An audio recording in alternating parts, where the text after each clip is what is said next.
El mundo de los que creen que se puede vivir con la justicia, con las leyes iguales para todos, con un buen trabajo, la dignidad, las calles limpias, las mujeres iguales a los hombres, es solo un mundo de maricas que creen que pueden engañarse a sí mismos y también a quienes los rodean.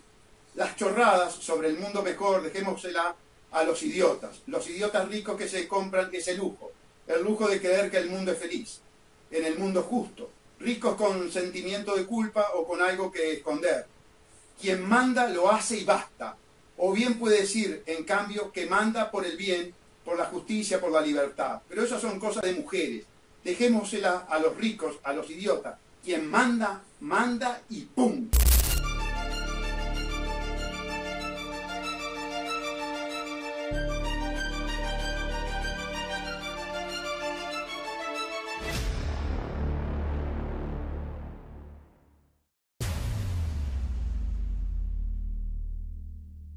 Ustedes saben que hace mucho tiempo nosotros venimos hablando de la guerra fratricida que viven los uruguayos, ¿verdad? La guerra que además tiene ribetes especiales en virtud de la incidencia del narcotráfico, a partir de que el Uruguay se convirtió en un narcoestado amparado por las leyes de Mujica, la ley de regulación del consumo de marihuana y la ley de bancarización. A lo largo de la audición anterior estuvimos hablando de las conexiones del narcotráfico con el sistema financiero y por supuesto con el aparato político. Yo hice una lectura muy importante en la audición anterior, pero que dada la trascendencia la voy a repetir. Aquellos que ya la escucharon van a reafirmar los conceptos. Quienes escuchan por primera vez van a ver por qué uno insiste en la vinculación que tiene el narcotráfico con el sistema banquero internacional, el sistema financiero internacional. Es una lectura del libro de Roberto Saviano, 000, es un investigador italiano muy premiado, que vive hace mucho tiempo con custodias que velan por la vida de él, porque a partir de las investigaciones que hizo con respecto a este tema, el narcotráfico ha sido amenazado de muerte. Eso me olvidé decirlo en la audición anterior. En la página 98, refiriéndose al tema del negocio de la cocaína, dice: todos los bienes están obligados a someterse a la regla de la goma elástica. Todos excepto uno, la cocaína. No hay mercado en el mundo que rinda más que el de la cocaína. No hay inversión financiera en el mundo que rente como invertir en cocaína. Ni siquiera las subidas de acciones récord pueden compararse con los intereses que da la coca. En el 2012, el año en que salieron los iPhone 5 y el iPad mini, Apple se convirtió en la empresa más capitalizada que se ha visto nunca en una lista de cotizaciones. Sus acciones experimentaron una subida en bolsa del 67% en solo un año. Un alza notable para las cifras de las finanzas. Si hubieras invertido 1.000 euros en acciones de Apple a principios del 2012, ahora tendrías 1.670 dólares. No está mal, pero si hubieras invertido 1.000 euros en Coca a principios del 2012, ahora tendrías 182.000. 100 veces más que lo invertido en títulos bursátiles, récord del año. La cocaína es un bien refugio, la cocaína es un bien anticíclico, la cocaína es el auténtico bien que no teme ni a la escasez de recursos ni a la inflación de los mercados. Quiero decirles que este libro es del 2014, es decir, que se estaba refiriendo a que tan solo en 2 años el aumento, el interés, el rédito de la inversión en cocaína habría sido 100 veces más que un título bursátil récord en la bolsa. ¿Qué significa esto, amigos? Significa que el sistema financiero internacional, como tantas veces lo hemos dicho, es el destino final del rédito del tráfico de coca. Y ya ven los volúmenes de dinero que se manejan. En otra parte de este libro, refiriéndose a un narcotraficante importante, Saviano dice que el narcotraficante habla de los ricos que la pesan y los ricos que la cuentan. En la cocaína se pesa, no se cuenta. Nosotros ya hemos hecho esta alusión en otras audiciones. En el interín, entre la audición de las 9 y la que estamos llevando adelante, nos llamó Sergio Lamana, un amigo. Ustedes saben quién es Sergio Lamana. Ha tenido protagonismo en la vida política, un ex Tupamaro, mucho tiempo preso. Fue el que trató de traidor a Mujica en el Prado. Y nos llamó para hacernos acordar del libro blanco del Congreso, ¿verdad?, de los Estados Unidos, y también nos llamó para hacernos acordar donde se denuncia precisamente estas cifras y las implicancias del narcotráfico, y nos hizo acordar también de un episodio que hace muchos años atrás, los jóvenes no se acuerdan seguramente, o nunca lo han escuchado, que fue aquel tema de Irán Gate, el caso de Irán y el caso de los Contra, es decir, cómo el dinero de la droga administrado por los servicios de seguridad de los Estados Unidos sirvió para financiar tanto las políticas de hostigamiento a Irán como las políticas de desestabilización de la revolución sandinista. Es decir, se utilizó el dinero de la droga para que la Central de Inteligencia Americana llevara adelante esos procesos de desestabilización que son tan comunes, como el que está llevando adelante, sin lugar a ninguna duda, en Nicaragua, en Venezuela, donde evidentemente la dictadura criminal, genocida de Maduro se ve indudablemente asediada también por la intervención de la Central de Inteligencia Americana, generando toda la desestabilización. Es decir, es una situación muy importante, geoestratégica, donde se juegan muchos intereses y no hay buenos, hay intereses. Pero volvemos a la situación nacional. Volvemos a la situación nacional porque el tema de la cocaína hay que verlo en sus facetas más importantes, que son las que no toca el sistema político. Porque nosotros entendemos, ya lo hemos dicho, que el sistema político está transversalizado por la cocaína, por la droga. Ya lo hemos dicho anteriormente, las grandes campañas electorales que se han llevado adelante y que se seguirán llevando adelante hasta noviembre, con un dispendio de recursos imponente, deberían ser auditadas. Esto que está proponiendo la calle Pou de auditar al gobierno en caso de que él sea presidente, lo cual implica también auditar la participación de los blancos en cantidad de situaciones de corrupción, como por ejemplo el contrato ROU-UPM. Por eso es que no le creemos a la calle, porque cantidad de blancos están implicados en los hechos de corrupción. Creemos que es humo, creemos que es campaña electoralista, creemos que es mentira. Y como ya estamos acostumbrados a la mentira de la calle, porque la calle ya mintió en campaña electoral, ya dijo en su momento que iba a revisar el contrato ROU-UPM, y cuando se firmó el contrato complementario dijo que no se podía revisar, cosa que nosotros advertíamos, se los advertíamos a ustedes, hablando de los contratos de inversión del Banco Mundial, creación de Teresa Terminacián, por los cuales si usted los modifica va al CIADI y el CIADI le cobra un ojo de la cara. También en esto no le creemos, no va a auditar absolutamente nada. ¿Saben por qué no va a auditar absolutamente nada? Por lo que les acabo de decir, porque el Partido Nacional está vinculado a la corrupción. El Partido Nacional es corrupto. El Partido Nacional colaboró con la maquinaria de impunidad, generó la maquinaria de impunidad, dio los votos para generar la maquinaria de impunidad. Tuvo directores en Pluna, tuvo directores en el Banco República, tuvo directores en ANCAP, en todos los lugares donde hubo corrupción y que el doctor Sánchez lo denunció, el Partido Nacional estaba presente. Y denunció 5 años más tarde el caso de Pluna, y denunció 4 años más tarde el caso de la regasificadora, donde tenía directores en ANCAP. Por lo tanto, sabemos que es pura campaña electoral, que no va a denunciar y no va a auditar absolutamente nada. Pero sí sería importante auditar las cuentas del Partido Nacional, del Partido Colorado y del Frente Amplio, por nuestras sospechas de que el narcotráfico haya hecho algún tipo de contribución. Por supuesto que en forma muy velada a través de testaferros, a través de toda una ingeniería jurídica, que el Partido Nacional la conoce muy bien. El Partido Nacional tiene un experto.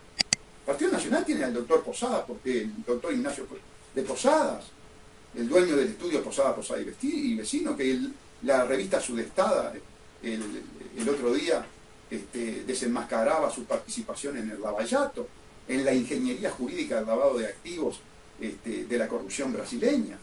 El mismo estudio jurídico que contrató Mujica para quitarle la licitación a la jurídica de UTE y de ANCAP, en el caso de la regasificadora, y entregársela al estudio de Posada, con las consecuencias que ustedes ya saben y que están pagando, que están padeciendo.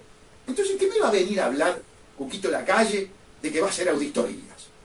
Cuando en su partido tiene expertos en engaño, en estafas, en lavados.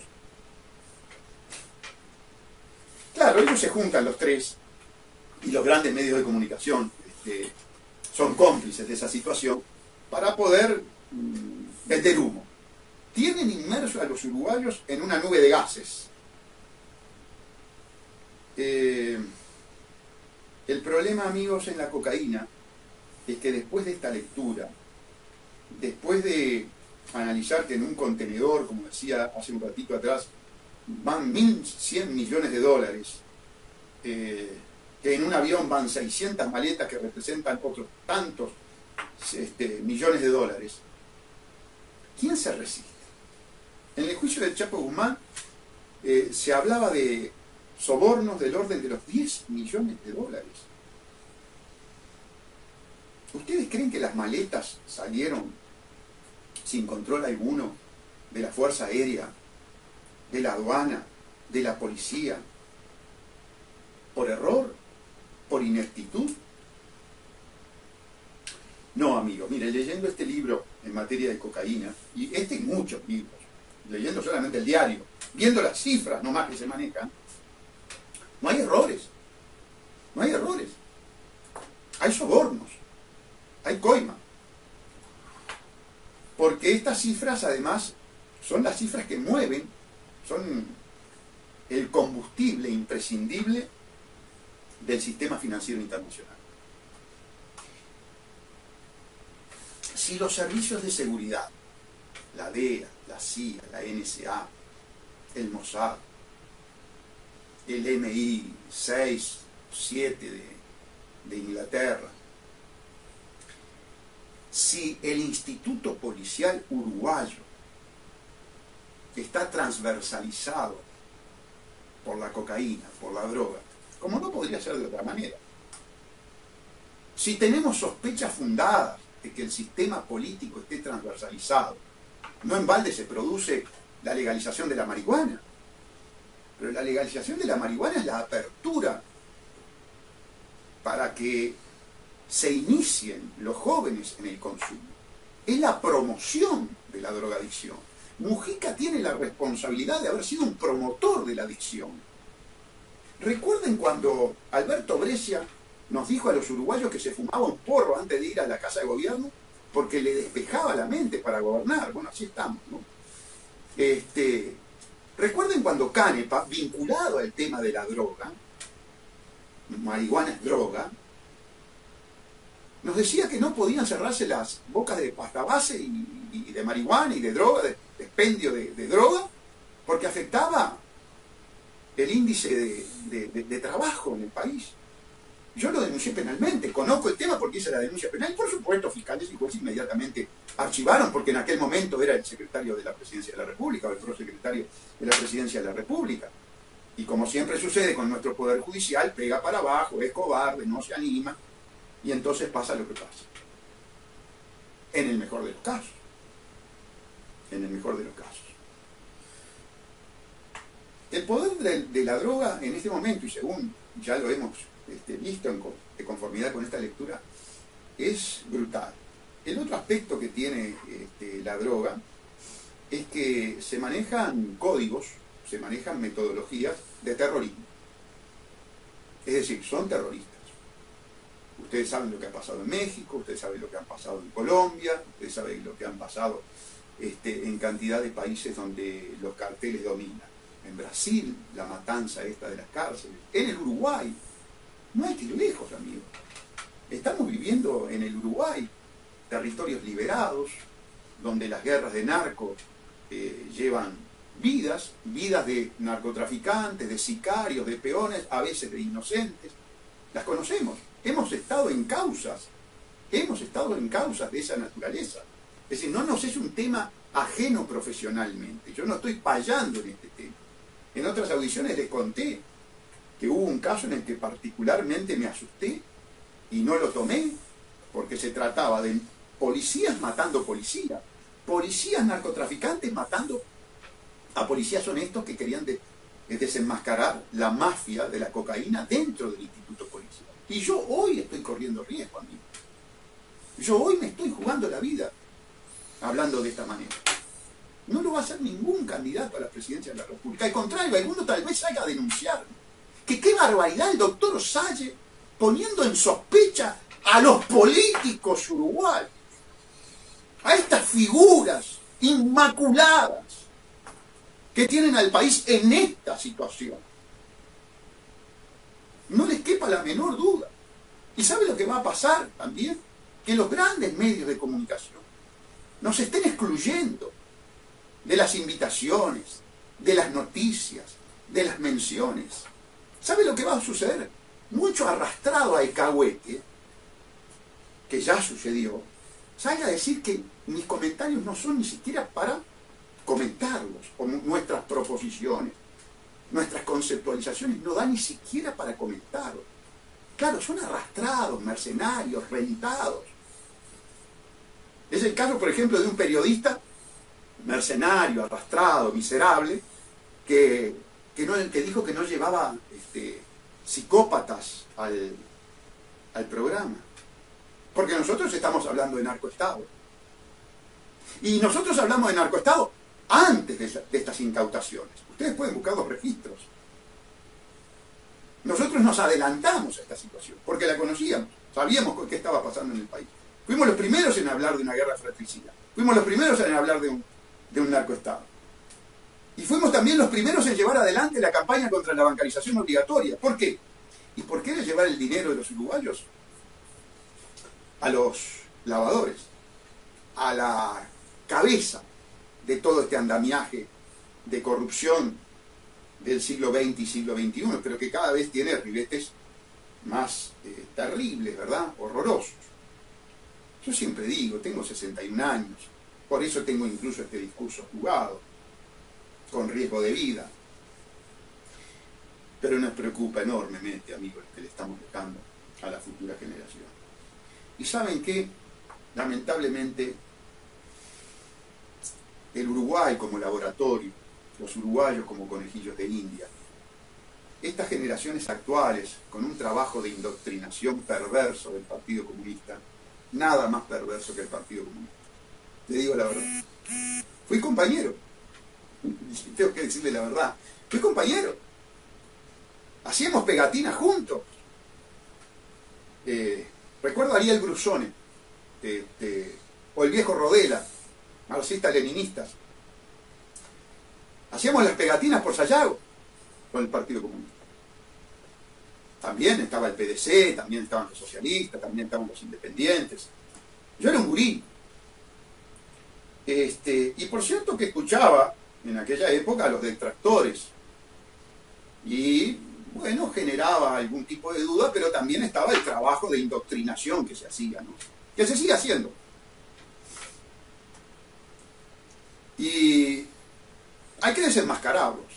Es un partido ontológicamente perverso. Es ontológicamente perverso. Hoy el Partido Comunista juega un rol muy importante, pese a que desapareció en el mundo, pese a que los países donde gobernó el comunismo es detestado. Yo estuve en Estonia, Letonia y Lituania, donde hubo ocupación nazi y ocupación comunista. Y esto no quiere decir que sea una apología del nazismo ni cosa que se le parezca. Pero los niveles de terror y aborrecimiento que tienen esos países es tal vez más grande por el comunismo que por el nazismo. Los dos son aborrecidos, sin lugar a ninguna duda. Pero uno constata, tal vez porque fue posterior en el tiempo y por lo tanto tiene contacto con las generaciones que sufrieron la dominación, la última dominación, el grado de aborrecimiento, lo que lo detestan, no está escrito. Que es el grado que yo experimento en este momento, ¿no? Y lo experimento porque están trabajando precisamente para los grandes grupos elitistas financieros internacionales, la gran cleptocorporatocracia internacional, los plutócratas, los mega ricos, los dueños de la cocaína, en una palabra, porque todos estos grupos de inversión, BlackRock, Vanguard, son dueños de los bancos. Y al ser dueño de los bancos es donde va el dinero de la cocaína, donde van los réditos, esto que acabo de decirle, multiplicar por 100 lo invertido en pocos meses. ¿Cómo opera el Partido Comunista? Opera a través del asistencialismo, de la forma más perversa. Opera a través de los sindicatos, del PIT-CNT. Opera creando división, dividiendo, confrontación. En todas voy perdiendo, sin duda. En todas voy perdiendo. Te lo decía hoy a mi cónyuge antes de salir para aquí, a Álvarez. Pierdo en todas.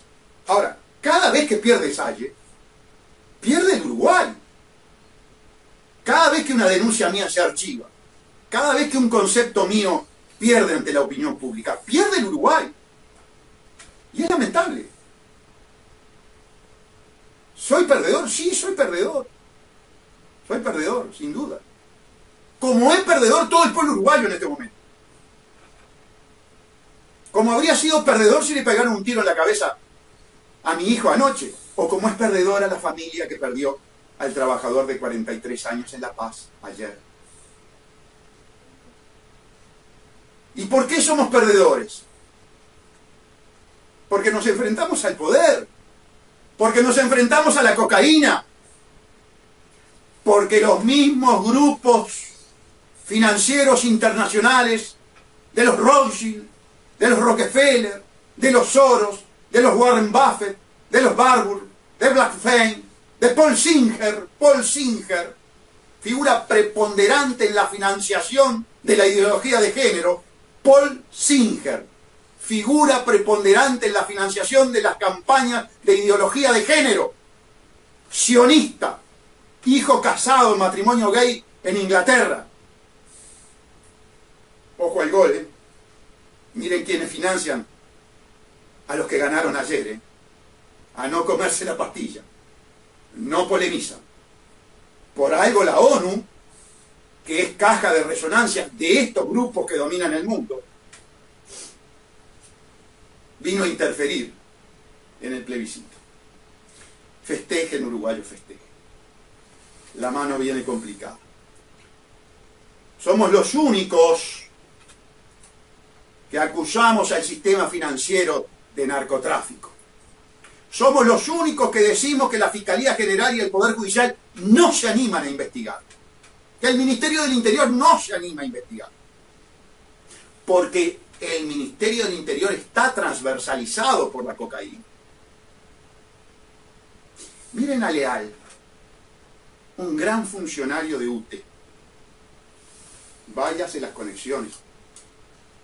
Y al tiempo que penaliza a la última parte de la cadena del narcotráfico, a las propias víctimas del narcotráfico, que a su vez son distribuidores para pagarse su adicción y para complementar sus ingresos, que no cabe la menor duda, y para no trabajar, porque mire que no los estoy poniendo de santo.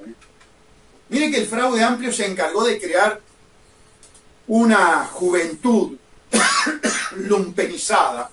Ahí tienen los índices de la educación, los datos de la educación, que no quiere saber de nada con el trabajo, que son una manga de atorrantes, como conejo negro. No hay mago que los haga trabajar. Claro, ¿qué los hace trabajar? Si el Partido Comunista, a través del MIDES, con los planes asistencialistas de Paul Wolfowitz, del Banco Mundial, ahora cambió, lo echaron por ladrón, siempre se lo digo, pero es del Banco Mundial, es del sistema capitalista, es de la cocaína. es el asistencialismo del Mides, es el asistencialismo que quieren los carteles de la droga, vale decir los banqueros. ¿Por qué? Porque es una forma de tener desmovilizada a gente que sufre las consecuencias del modelo, la exclusión del modelo. Entonces, se le da un dinero, una propina, y al mismo tiempo, como tienen una propina, tienen el tiempo suficiente para ¿qué? Para complementar la propina, no todos, yo no estoy generalizando, no todos, pero una gran parte, con la venta de droga. Y la venden y la consumen. Esa es la realidad. Es la realidad que además yo constato en los juzgados. No les está hablando un ratón de biblioteca. Les está hablando un individuo que hoy va al juzgado a ver este tipo de situaciones.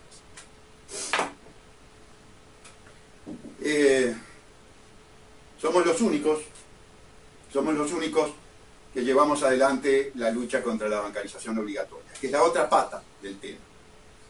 Asistencialismo administrado por el Partido Comunista es tener a todos estos muchachos, los niní, que cada vez son más, estructuralizados pobres, fidelizados al partido político a través del dinero y además inmersos en el circuito de la droga para que la cocaína rinda lo que rinde, estos porcentajes de rédito a los que hace referencia Saviano. Vamos a una pausa y volvemos.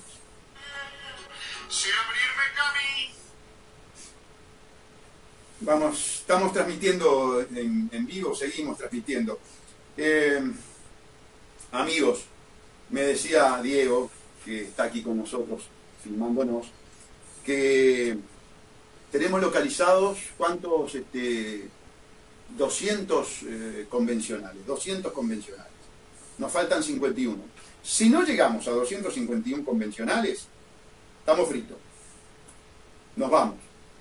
No es viable el Partido Verde Animalista. No es viable esta propuesta, amigos. Es una propuesta muy curiosa. No somos juntavotos.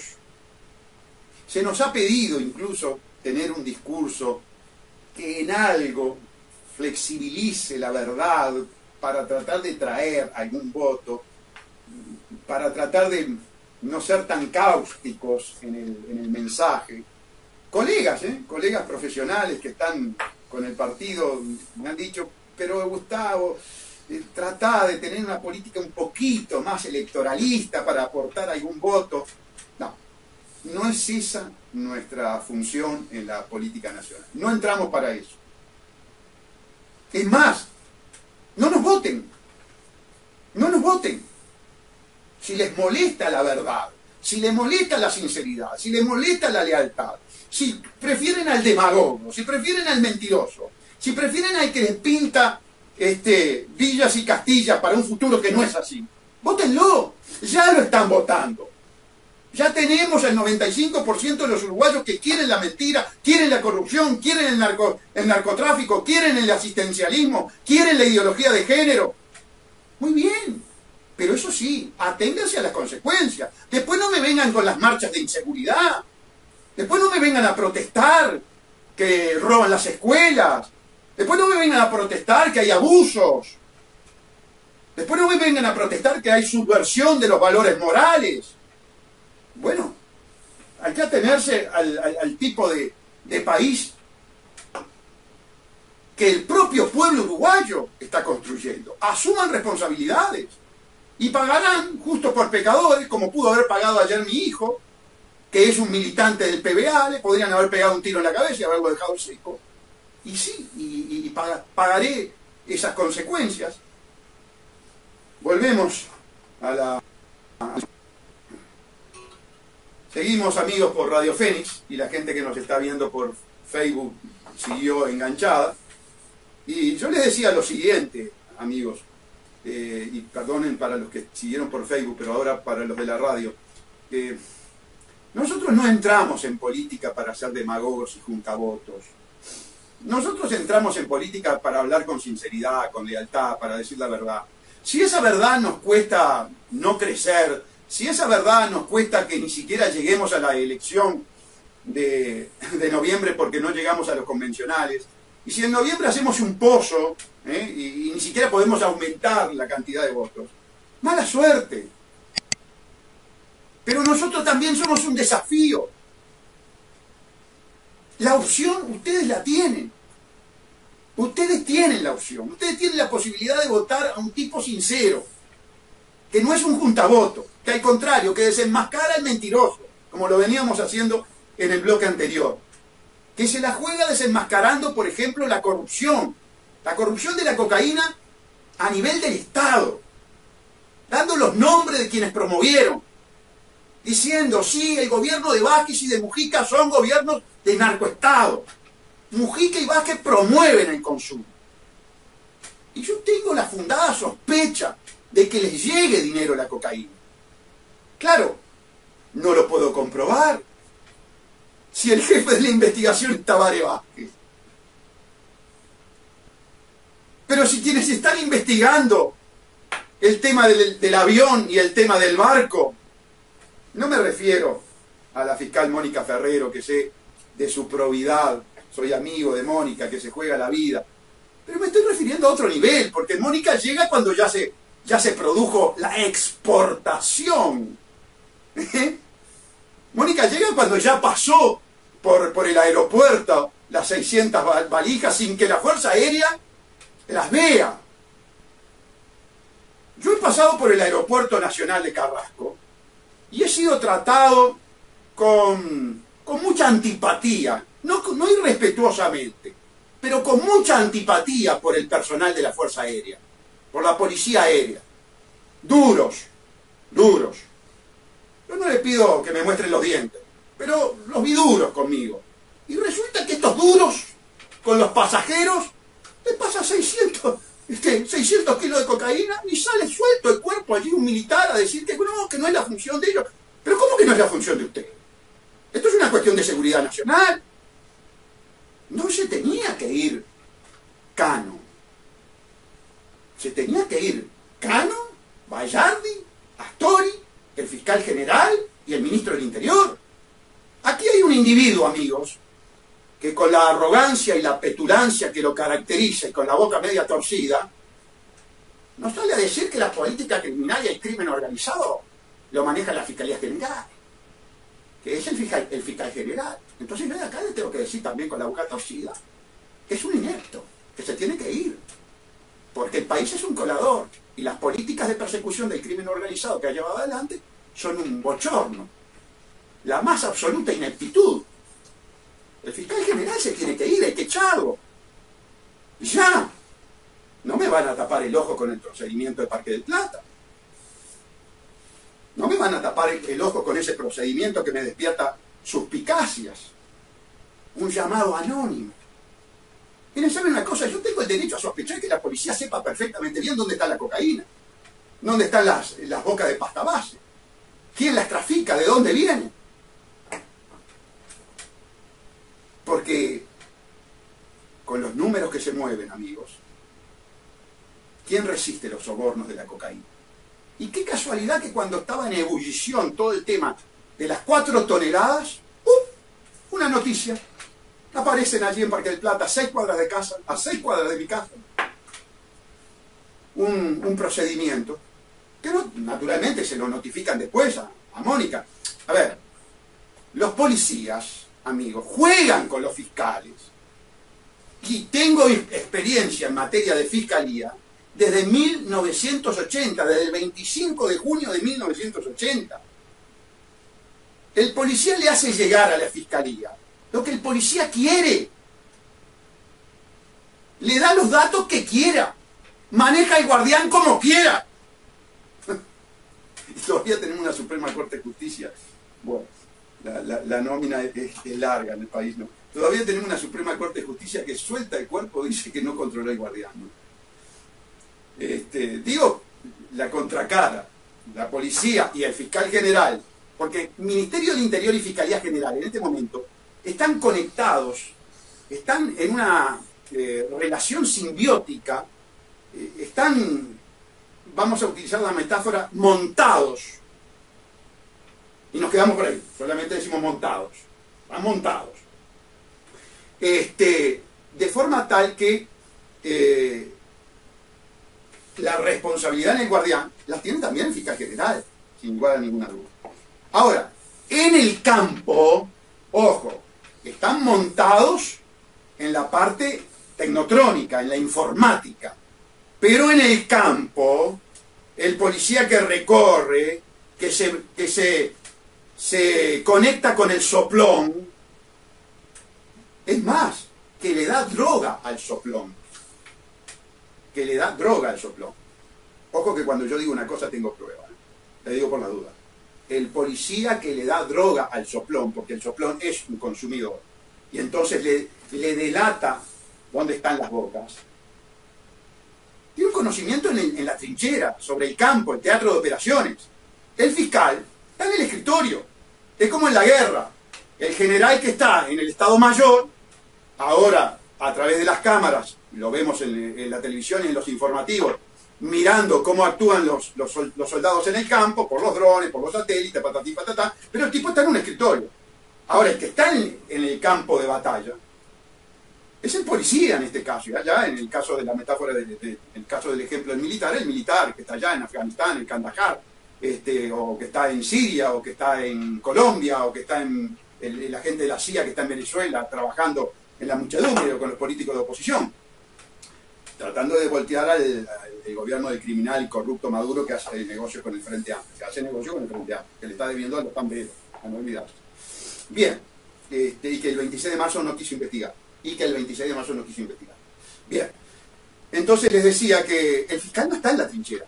La fiscal no conoce el boliche aquel que vende pasta base. No. Lo conoce cuando viene el policía y se lo dice, cuando quiere. Y si no quiere, no se lo dice. Entonces, volvemos al tema de la incautación esta, que qué casualidad que además todos los informativos desviaron la atención del tema del contenedor inmediatamente a Parque del Plata, al procedimiento de Parque del Plata. Surtió el efecto que se buscaba. Naturalmente ustedes me dirán, son conjeturas, o no te viene nada bien. No es que no nos venga nada bien. Conocemos el paño, tenemos experiencia, y por eso se la queremos transmitir a ustedes. Ahora, el tema fundamental es cómo hacer para investigar las conexiones que pueda tener el narcotráfico con el sistema político, cuando el sistema político se blindaje, cuando genera la maquinaria de impunidad. ¿Cómo investigar al gobierno cuando el gobierno se blinda y es el propio investigador? ¿Qué es lo que nos sucede aquí en el Uruguay? Yo escucho, por ejemplo, a la falsa oposición, a los cómplices, ¿no?, de todo esto, al Partido Único del Nuevo Orden Mundial. Porque, fíjense, saltando de una cosa a otra, en los grandes temas actúan en bloque. ¿Fue a votar Talvi contra la ideología de género? ¿Fue a votar Lacalle contra la ideología de género? ¿Fue a votar Martínez contra la ideología? No, que va a ir a votar si es el que la promueve. ¿Y la ideología de género la promueven quiénes? Los grandes grupos elitistas, los grandes grupos de inversión, que ya hemos dado los nombres y lo reiteramos. ¿Vieron cómo en los temas modélicos, en los temas estructurales, el Partido Único del Nuevo Orden Mundial se evidencia como tal? ¿Vieron cómo tiene el respaldo de la ONU? ¿Vieron cómo tiene el respaldo de todos los organismos internacionales que son globalistas, que van contra la Constitución de la República, que quieren disolver la Constitución de la República? Y qué casualidad que los mismos que están en el tema de la droga, es decir, el mismo sistema que apaña la cocaína imbricada en el sistema financiero, es el que le da para adelante a la ideología de género. Sí, es el mismo. Es el mismo. Y ya di los nombres. Y los pueden buscar, ustedes pueden chequear las conceptualizaciones nuestras. Entonces no me hablen de alternativa, no me hablen de cambio. Por allí Lacalle dice, voy a derogar la ley de inclusión financiera, la parte de la obligatoriedad. Falso. Es lo mismo que dijimos con respecto al contrato ROU-UPM. ¿Vieron cómo con el contrato ROU-UPM también están en lo mismo? ¿Vieron cómo con respecto al sistema asistencialista están en lo mismo?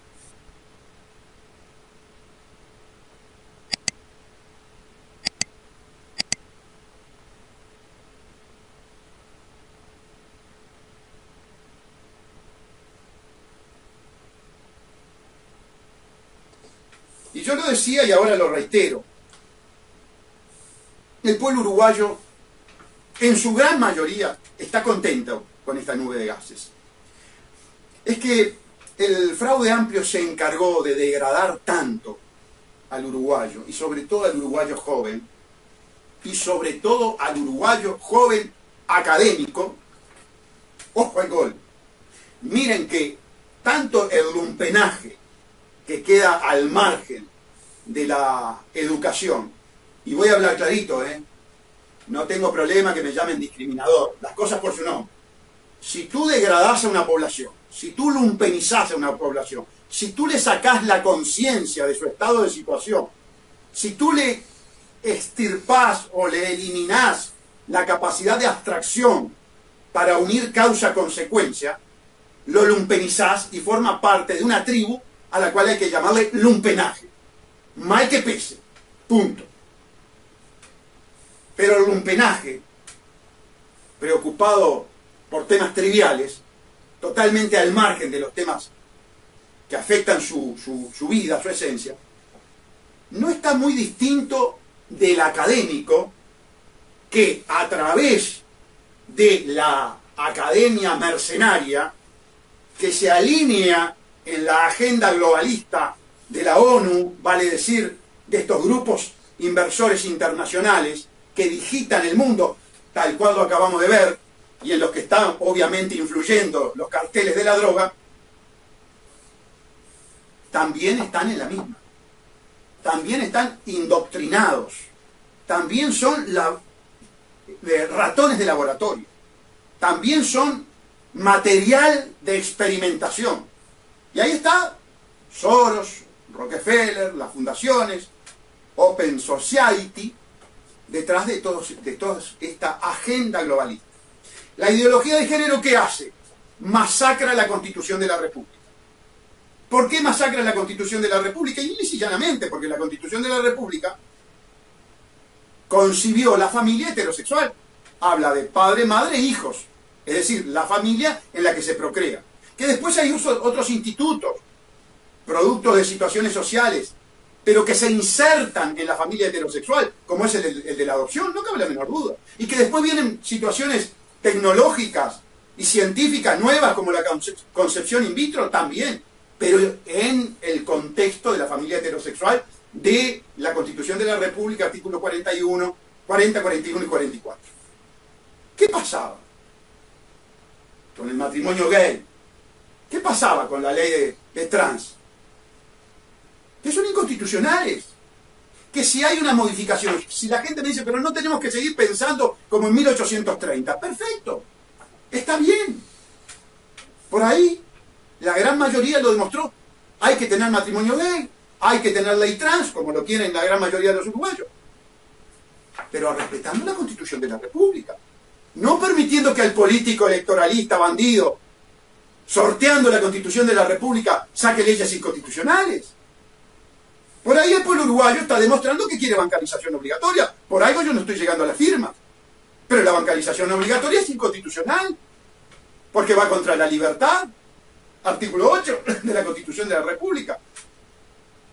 Porque va contra la propiedad privada. Porque me obligan a un contrato de adhesión que me sacan la plata prepo. Entonces lo que había que hacer es modificar la Constitución. ¿Qué quieren los globalistas? Que no se respete la Constitución. Es más, crean una cantidad de organismos y crean estructuras jurídicas supraconstitucionales. Es decir, que la ponen por encima de la Constitución de la República. Los contratos de inversión son institutos supraconstitucionales por imposición, porque nos dejamos, porque aceptamos la sodomización globalista. Y somos pocos los que hablamos de sodomización globalista. Y en el caso de Manini, que tuvo un discurso cuando se fue de comandante, que era afín a esto que yo estoy diciendo, cuando llega al campo político, cuando llega a las trincheras de la política, abandona la posición soberanista y se pliega a la condición internacionalista. ¿Con qué? Con el contrato ROU-UPM, lamentablemente, con el contrato ROU-UPM. Baja bandera con el contrato UPM. Si bien es cierto, no la bajó con la ideología de género, fue a votar como fui a votar yo, sí la baja con el contrato ROU-UPM. Y acepta entonces que un contrato inconstitucional, con una clase política que quiere ese contrato, que además es un contrato criminal, no se opone decididamente. Termina haciendo unas puntualizaciones con respecto al impacto ambiental. Impacto ambiental, amigos, que nosotros tenemos todo el derecho del mundo de sospechar sobre su irregularidad. Mire, el otro día tuiteaba Martín Terra, un amigo, un hombre muy instruido, investigador, de la empresa Sigma. Y yo voy a tomar el tema Sigma. Sigma debería ser investigada por los fiscales de nuestro país. Sigma es un estudio, es una consultora de proyectos de medio ambiente. Y ustedes saben que, curiosamente, a partir del momento en que Nario es el director de la Dinama, Sigma aparentemente, yo no tengo la certeza porque no soy fiscal, se dice que empezó a tener mucho más proyectos y que empezó a generar mucho más renta, es decir, empezó a ganar más ese estudio. Y por ahí se ha mencionado, lo menciona Martín, y a mí me llegó también la información por un inversor que me trajo un tema respecto a la eliminación del vertedero allí en Cochabamba, que aparentemente, presuntamente, sospechosamente, yo tengo que usar todos estos adjetivos para prevenir una denuncia, podría en condicional tener intereses económicos en esa empresa, nada más y nada menos que el director de la Dinama, Nario. Claro, entonces usted empieza a ver que en cada parte, en cada chacra del Estado hay un elemento del Frente Amplio que eventual e hipotéticamente, aparentemente, sospechosamente, indiciariamente, tendría conexión con una empresa privada que aparentemente, sospechosamente, empieza a ganar más. Bueno, con esos niveles de corrupción aparente, sospechosos, es imposible hablar de programas, es imposible hablar de futuro. Tenemos que limpiar. Y la pregunta es, ¿quién va a limpiar? ¿Qué institución tenemos hoy libre de sospecha para poder limpiar? ¿Cómo vamos a creer en las promesas de limpiar el país en el Frente Amplio, que es la asociación para delinquir que nos gobierna, que fue amparada por blancos y colorados a través de la maquinaria de impunidad? ¿Quién va a creer en el Partido Nacional, que ha sido el brazo derecho del Frente Amplio, en la impunidad, en la corrupción y en el contrato ROU-UPM? ¿Pero quién va a confiar en Talvi, que es un producto del sistema financiero con las características que acabamos de dar del sistema financiero? Hablando de la cocaína, el rédito de la cocaína llegando a los banqueros en la cúspide del narcotráfico. ¿Quién va a creer? Que sigue con el discurso de los 136 liceos, por supuesto. Ahora, que se dé cuenta qué está pasando en la puerta de los liceos y en el interior de los liceos. Porque tal vez esos 136 liceos sean 136 liceos donde se consuma cocaína y pasta base y marihuana.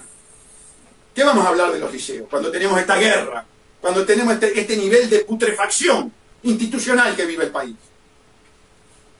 ¿Cuál es el desvelo que tiene que tener hoy un candidato a la presidencia de la República serio, honesto, leal, con una visión de estadista? ¿Saben cuál es? ¿Con quién cuento? ¿Cómo hago? ¿Cómo hago para desbaratar estas organizaciones mafiosas enquistadas en el poder? Ese es el gran desvelo. Segundo, y si lo empiezo a hacer, ¿quién cuida a mi familia? ¿Quién me cuida? ¿Cuál va a ser el custodia en el que yo crea? Ese es el tema. Miren, amigos, este es el tema vital, este es el gran terror que tiene un candidato honesto. El otro, el que viene a vender humo y a acompañar y a mantener y a hacer más de lo mismo, no se va a preocupar. Al contrario, va a estar financiado por los carteles, va a estar protegido por los carteles. Ahora, el que viene a querer limpiar, dice, ¿y el primer día que yo me meta con un cartel, qué le puede pasar a mi familia? Ese es el verdadero problema. ¿Vieron que todo es mentira lo que le venden? ¿Vieron que todo es mentira lo que le venden? ¿Vieron qué importante que es tener un tipo, aunque sea con 3.075 votos en la política, diciéndoles la verdad? Pónganse por un minuto en el pellejo de un verdadero candidato a la presidencia que quiera hacer un trabajo patriótico y honesto, que se quiera meter con los problemas reales del país. Y uno de los problemas reales del país son la cocaína y los banqueros, metidos además en el aparato represivo. ¿De qué custodia usted va a creer? ¿Quién va a ser el custodia que se resista a una coima de 20 o 30 millones de dólares por pegarle un tiro en la cabeza al presidente que esté limpiando y luchando contra la cocaína? Y eso pasa a nivel mundial. Y ahí están los magnicidios, ahí tienen la cantidad de presidentes muertos, ahí tienen los sesos de Kennedy volando por el Lincoln Continental y a, ¿cómo era? Jacqueline juntándole los pedazos de masa encefálica. Y no digo que sea por tema de la cocaína, pero digo lo sencillo que son los magnicidios. Isaac Rabin, por ejemplo, entre otros, o los opositores de México, que en este momento no me acuerdo el nombre. Y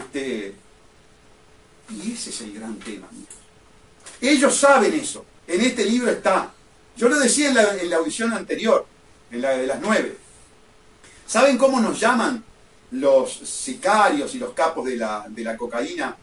A nosotros, a los ciudadanos comunes, al hombre que tiene una vida normal. Maricas. No por la parte sexual, no por homosexualidad. Maricas. Por temerosos, Y claro, ¿cómo no va a tener miedo? Fíjense lo que son las cárceles de Brasil. Yo le pasaba ayer a Enrique unos videos de las cárceles de Brasil, trabajando los forenses, como armando un puzzle con los pedazos de cuerpo, cabeza, piernas, troncos, después de la matanza en las cárceles, de la lucha entre los carteles. De los peones de los carteles. A no confundirnos, porque yo hice una lectura más temprano de cómo se habían repartido, los grandes capos. Ustedes nunca olviden lo siguiente: guerras, cocaína, todo lo que produce grandes ganancias son negocios financieros. Y en los negocios financieros, el banquero se sienta a la mesa chupando y comiendo de lo mejor. Por ejemplo, en el Banco Internacional de Pago en Basilea, frente a la estación de tren de Basilea, donde se armaba, por ejemplo, toda la ingeniería financiera de la Segunda Guerra Mundial, donde Goldman Sachs recibía dinero de los bancos judíos de Estados Unidos, de Francia, de Inglaterra, para armar la Wehrmacht, para armar las SS, para armar las SA, para planificar la Blitzkrieg.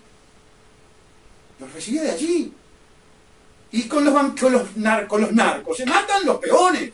Pero fíjense lo que dice el libro de Saviano en la página 43. Ya lo leí para los de la primera tanda. Muchos testigos cuentan que en 1989 el Padrino convocó en un complejo turístico de Acapulco a todos los narcos mexicanos más poderosos de la época, mientras el mundo se preparaba para la caída del muro de Berlín, mientras se enterraba un pasado hecho de hermanos divididos y sufrimientos de Guerra Fría, telones de acero y fronteras insuperables. En esta ciudad del sureste mexicano, sin hacer ruido, se planificaba el futuro del planeta. El Padrino decidió subdividir la actividad que controlaba y asignar sus diversos segmentos a los traficantes en los que la DEA todavía no había puesto los ojos. Es decir, acordaban, dividían el mundo, asignaban roles, creaban mercados de antemano, como sucede hoy en el Club Bilderberg, al cual pertenece Walros, el hombre de Puebla, el que defiende a Graciela Villar. El Frente Amplio va a repartir la torta como Graciela Villar divide oligarquía con pueblo, y como el gobierno del Frente Amplio beneficia a Walrós, yo tengo que pensar que a los ojos de Graciela, este Bilderberg, dueño de un banco, dueño de una aseguradora, dueño de UTM, es pueblo. Está en el mismo nivel que los cantegriles que rodean la ciudad de Montevideo y que llevan el 12% de los uruguayos. Yo tengo miedo de pasar allí por los cantegriles periféricos, ahí en Colón, por ejemplo, en Lesica, y encontrarme en una casilla a Walrós. Digo esto por lo que dice Graciela Villar. Se ríe Federico, para quitarle un poco de dramatismo a lo que es verdaderamente, amigos, dramático. Verdaderamente dramático. Somos un narcoestado. El sistema político está transversalizado por la cocaína y el narcotráfico. No hay quien lo investigue, ni habrá quien lo investigue.